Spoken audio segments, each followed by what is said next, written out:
Assalamualaikum warahmatullahi wabarakatuh. Om Swastiastu. Namo Buddhaya. Rahayu Sagung Dumadi. Sugeng Rawuh. Sedulurku kabeh.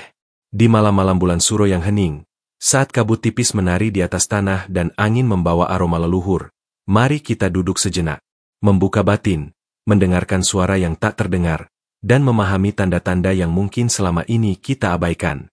Sebelum kita melangkah lebih jauh, tuliskan salam panjenengan di kolom komentar sesuai kepercayaan masing-masing.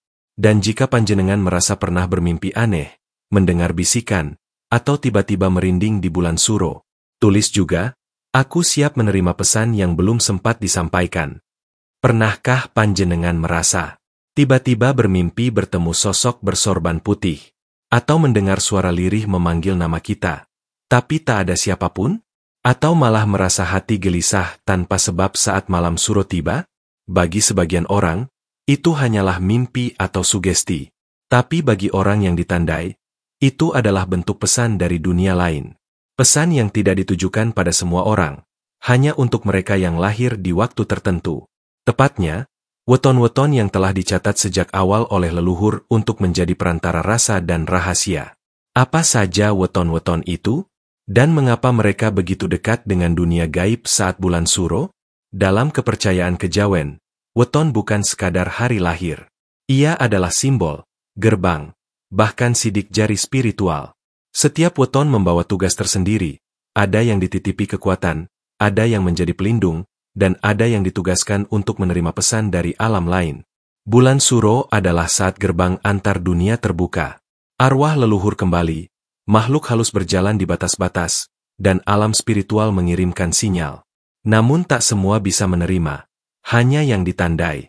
Dan hari ini, kita akan bahas 3 weton yang seringkali menerima pesan-pesan tersebut, entah lewat mimpi, bisikan, penglihatan, atau perasaan yang sangat kuat. 1. Weton Jumat Kliwon, penjaga pintu gaib. Jumat Kliwon bukan weton biasa. Dalam langgam kejawen, hari Jumat adalah waktu yang dimuliakan, hari di mana langit terbuka menerima doa, dan bumi bersujud menanti restu. Sementara Kliwon adalah pasaran yang diyakini paling halus, tempat di mana energi spiritual berdiam dan mengalir paling kuat. Bila keduanya bertemu, maka lahirlah seseorang yang disebut sebagai penjaga gerbang gaib. Itulah orang yang lahir di weton Jumat Kliwon. Orang-orang ini sejak kecil biasanya sudah menunjukkan keanehan. Ada yang sering termenung di sudut rumah sambil menatap kosong ke arah yang tak terlihat. Ada pula yang menangis di malam-malam tertentu tanpa alasan jelas. Bahkan tidak sedikit dari mereka yang memiliki teman tak kasat mata saat masih kecil. Semua itu bukan karena mereka kerasukan, tapi karena memang frekuensi jiwanya berbeda. Mereka seperti antena yang bisa menangkap siaran dari dunia lain. Bulan Suro, dalam tradisi Jawa, adalah masa paling sakral. Batas antara dunia nyata dan dunia halus menjadi tipis. Suara-suara gaib mulai berbisik, makhluk halus melintasi batas-batas rumah, dan arwah leluhur berjalan perlahan di halaman-halaman yang sunyi. Di masa inilah, orang yang lahir di Jumat Kliwon menjadi target utama pesan dari alam seberang. Tapi pesan ini tidak selalu datang dalam bentuk suara. Bisa berupa mimpi yang terasa nyata, bayangan hitam putih yang muncul lalu menghilang, atau rasa dingin yang menyelimuti tubuh padahal tidak ada angin sekalipun. Kadang pula mereka seperti mendengar panggilan, lirih, menyebut nama mereka saat hendak tidur. Ada pula yang mendadak merasa harus membersihkan tempat tertentu di rumah, atau terdorong untuk berdoa untuk seseorang tanpa tahu sebabnya.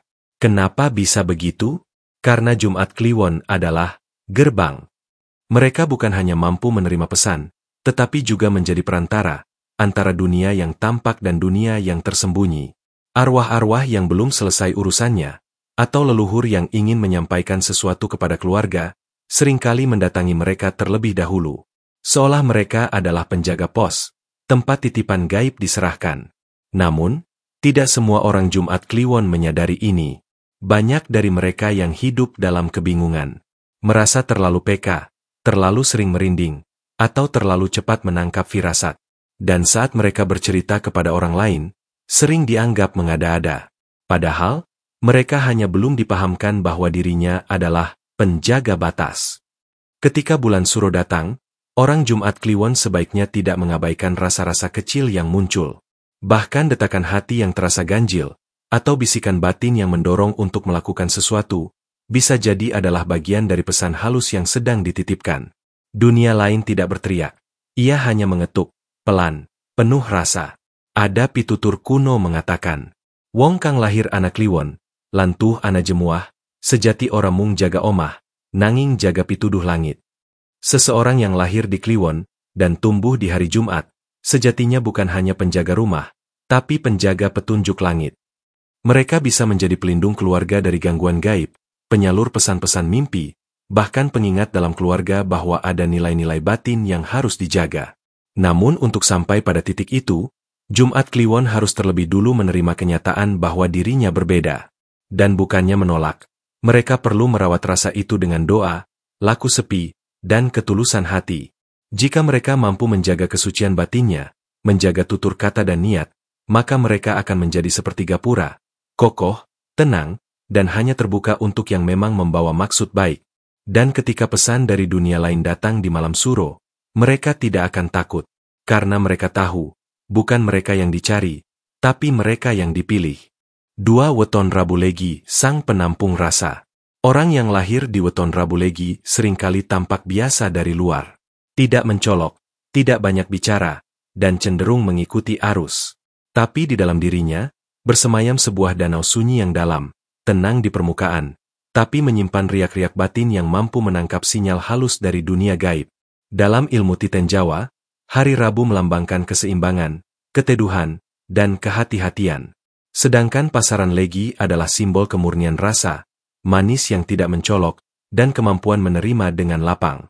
Maka orang yang lahir di Rabu Legi biasanya memiliki hati yang sangat peka, mudah menangkap perasaan orang lain, bahkan sering mendahului kejadian sebelum ia terjadi. Sifat, penampung rasa, ini membuat Rabu Legi menjadi wadah alami bagi energi halus. Ia seperti kendi kosong yang bisa diisi oleh pesan-pesan dari leluhur, mimpi-mimpi dari masa lalu, atau bahkan emosi-emosi orang lain yang tak mampu tersalurkan. Tak jarang, orang Rabu Legi merasa lelah secara batin hanya karena duduk di ruangan yang penuh ketegangan. Tanpa disadari, ia sedang menyerap beban energi yang tak tampak. Ketika bulan suro tiba, saat tirai dunia gaib mulai membuka celahnya, Rabu Legi menjadi magnet batin. Mereka tidak hanya menerima pesan melalui mimpi atau suara, tapi melalui rasa tiba-tiba sedih, haru, takut, atau tenang yang datang tanpa sebab. Dan inilah ciri khas Rabu Legi yang paling halus. Ia membaca dunia lain bukan dengan mata, tapi dengan hati. Contoh nyata dari ini sering muncul dalam bentuk intuisi. Rasa gelisah ketika anggota keluarga hendak bepergian, yang ternyata menyelamatkan dari kejadian tak terduga. Tiba-tiba merasa ingin menabur bunga di makam leluhur, padahal tak ada peringatan hari tertentu. Atau mendadak merasa perlu berdoa dengan khusyuk, padahal tak ada beban pribadi yang berat. Itu semua adalah bentuk komunikasi halus, yang hanya bisa diterima oleh mereka yang batinnya jernih. Dan Rabu Legi, dengan segala kelembutannya, seringkali menjadi medium terbaik. Namun tugas ini bukan tanpa tantangan. Menjadi penampung rasa berarti juga mudah terluka. Rabu Legi sering menyimpan luka batin dalam diam, tidak pandai mengekspresikan ketidaknyamanan, dan kerap menjadi tempat curhat banyak orang tanpa mampu membuang energi negatif yang mereka terima. Jika tidak pandai menjaga diri, Rabu Legi bisa kelelahan secara spiritual, terasa kosong, tapi berat.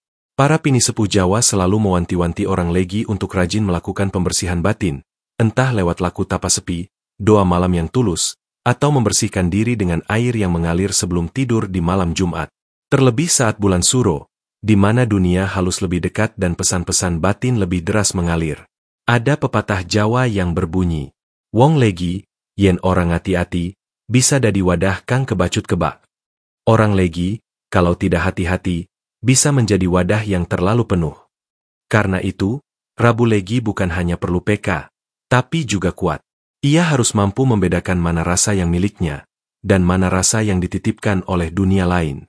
Bagi Rabu Legi yang telah menyadari perannya, bulan suro bukanlah momok, tapi sebuah musim spiritual, di mana mereka bisa menyelami batinnya lebih dalam, menyampaikan doa bagi leluhur, dan meresapi rasa yang datang bukan sebagai beban, melainkan sebagai amanah yang suci. Karena siapa lagi yang bisa menangkap pesan dunia lain dengan lembut, kalau bukan mereka yang memang dilahirkan dengan hati yang luas seperti telaga? dan Rabu Legi adalah telaga itu. 3 weton Senin Pon, pembaca waktu leluhur. Di antara banyaknya weton, Senin Pon memiliki tempat istimewa dalam pandangan spiritual Jawa. Hari Senin dikenal sebagai awal pergerakan waktu, pembuka minggu, permulaan dari siklus kehidupan. Sementara pasaran Pon mengandung getaran batin yang dalam, ia ibarat pusaran waktu yang sunyi, tempat tersimpannya rahasia masa lalu dan lintasan takdir yang belum terbaca. Jika keduanya berpadu, maka lahirlah orang-orang yang memiliki daya membaca waktu leluhur. Mereka bukan hanya peka terhadap firasat, tetapi bisa merasakan denyut takdir yang menyelinap lewat kejadian-kejadian kecil. Senin Pon bukan peramal, tapi dalam diri mereka, bersemayam kemampuan untuk memahami kapan sesuatu akan datang, dan mengapa sesuatu terjadi. Sejak kecil, anak-anak Senin Pon sering terlihat berbeda. Mereka bisa diam lama memandangi pohon, awan, atau air mengalir. Ada sesuatu dalam diri mereka yang seakan terus berbicara dengan waktu. Tak jarang, mereka mengucap sesuatu yang tak disangka menjadi kenyataan. Kalimat-kalimat polos yang kemudian membuka jalan bagi perubahan besar di dalam keluarganya. Ketika bulan Suro tiba, saat dunia gaib menyentuh dunia nyata dengan lembut, Senin Pon menjadi seperti penafsir mimpi dalam keluarga. Mereka lebih sering mendapatkan mimpi yang penuh simbol, air pasang, jembatan panjang, burung hitam, cahaya di balik kabut, atau sosok bersorban yang tidak bicara tapi menatap dalam. Dan anehnya, mereka bisa mengingatnya dengan detail, seolah itu bukan sekadar bunga tidur, tapi potongan dari naskah lama yang baru saja dibuka. Weton ini seringkali ditandai oleh para leluhur untuk menjadi penjaga warisan batin. Bukan harta, bukan gelar, tapi waktu spiritual. Mereka ditugasi mengingat peristiwa-peristiwa penting keluarga, hari meninggal, hari keramat, hari lahir tokoh tua, atau momen-momen yang tidak dicatat tetapi terasa begitu hidup dalam ingatan. Disinilah Senin Pon menjadi pengikat masa lalu dan masa depan. Namun, kemampuan ini datang bersama tanggung jawab. Banyak Senin Pon yang justru merasa kesepian secara batin. Mereka tahu, merasa, dan mengerti, tapi sulit menjelaskan kepada orang lain. Ketika memberi saran berdasarkan rasa, mereka sering dicemooh karena tidak masuk akal. Padahal, di balik kata-kata itu, ada peta waktu yang sedang mereka baca dan coba terjemahkan. Saat bulan Suro datang, ujian bagi Senin Pon tidak selalu keras, tapi muncul dalam bentuk kesunyian batin yang menguras. Mereka bisa merasa hampa, tiba-tiba ingat masa lalu, atau didatangi mimpi berulang yang terasa seperti pesan mendesak. Disinilah Senin Pon diuji. Apakah ia bisa tetap tenang di tengah pusaran waktu batin? Apakah ia sanggup menjaga pesan itu sampai waktunya tiba? Dalam pitutur Jawa, disebutkan, sing ngerti wektu, ora perlu emburu langkah. Golek petunjuk cukup nganggo rasa. Siapa yang mengerti waktu, tak perlu mengejar langkah. Mencari petunjuk cukup dengan rasa. Maka bagi panjenengan yang lahir di Senin Pon, jangan remehkan suara lirih di dalam dada saat Suro tiba. Bisa jadi, itu bukan kegelisahan biasa, tapi jam gaib sedang berdentang, memanggil panjenengan untuk mengingat satu janji tua. Janji yang mungkin tak pernah diucapkan, tapi ditanamkan sejak darah leluhur pertama mengalir dalam tubuhmu. Jika Senin Pon mampu menjaga dirinya, mengolah rasa, dan tetap membumi, maka ia akan menjadi penjaga waktu spiritual keluarga, yang bukan hanya mengetahui kapan harus bergerak, tapi juga kapan harus diam dan menunggu. Karena sejatinya, tak semua pesan dari dunia lain datang lewat suara. Ada yang datang lewat isyarat waktu, dan hanya Senin Pon yang tahu cara membacanya. Sedulurku tercinta, setelah kita menelusuri jejak dari 3 weton yang istimewa, Jumat Kliwon, Rabu Legi, dan Senin Pon, kita bisa menarik satu benang merah, bahwa tidak semua orang ditakdirkan hanya untuk hidup di dunia ini. Ada yang ditandai untuk menyambung 2 dunia. Bukan karena mereka lebih suci, bukan pula karena lebih sakti, tapi karena batin mereka cukup luas untuk menampung pesan-pesan yang tak semua orang mampu pahami. Karena hati mereka cukup bening untuk menangkap cahaya yang tidak tampak. Dan karena jiwa mereka cukup kuat untuk memikul titipan dari semesta. Bulan Suro datang bukan untuk menakut-nakuti. Ia datang sebagai pengingat, bahwa di balik dunia kasat mata, ada suara-suara sunyi yang sedang mencari tempat untuk pulang. Dan ketiga weton ini, dengan segala keistimewaannya, adalah jembatan, Tempat suara itu bisa didengar, diterima, dan disampaikan kembali dalam bentuk laku, doa, dan rasa. Namun jangan salah, tugas ini tidak mudah. Karena hidup sebagai penerima pesan seringkali berarti harus berjalan dalam sunyi. Merasa sendiri, tidak dimengerti, bahkan dianggap aneh. Tapi justru dalam kesunyian itulah, mereka bisa mendengar lebih jernih. Justru dalam sepi itulah, mereka bisa menangkap pesan yang disampaikan semesta dengan sangat halus. Jangan panik jika tiba-tiba bermimpi berkali-kali tentang satu tempat. Jangan takut jika merasa ada yang memperhatikan di malam-malam tertentu. Dan jangan menolak jika hatimu terasa didorong untuk mendoakan seseorang yang bahkan tak kau kenal. Itu bukan halusinasi. Itu adalah pesan. Dan jika engkau lahir di salah satu weton ini, mungkin memang engkaulah yang ditugasi untuk menerimanya. Wong kang bisa nyimpen rasa, bakal diundangi langit. Sing ieso mangerteni sepi, bakal diajak lelaku tanpa suara. Orang yang mampu menyimpan rasa, akan diundang oleh langit. Yang bisa memahami kesunyian, akan diajak menempuh perjalanan tanpa suara. Rahayu Sagung Dumadi. Jika panjenengan lahir di Jumat Kliwon, Rabu Legi, atau Senin Pon, tuliskan di komentar. Aku ditandai, dan aku siap menjaga pesan ini dengan hati yang bening. Jangan lupa like sebagai wujud penerimaanmu terhadap pesan ini. Subscribe agar panjenengan tidak ketinggalan pesan-pesan lain yang mungkin memang dikirim untukmu. Dan bagikan video ini kepada saudaramu. Siapa tahu, ia sedang menunggu jawaban atas kegelisahan yang belum ia mengerti. Sampai bertemu di lorong spiritual berikutnya. Tetaplah tenang. Tetaplah PK. Karena kadang, dunia lain hanya butuh seseorang yang bersedia mendengar. Rahayu, Rahayu, Rahayu Sagung Dumadi.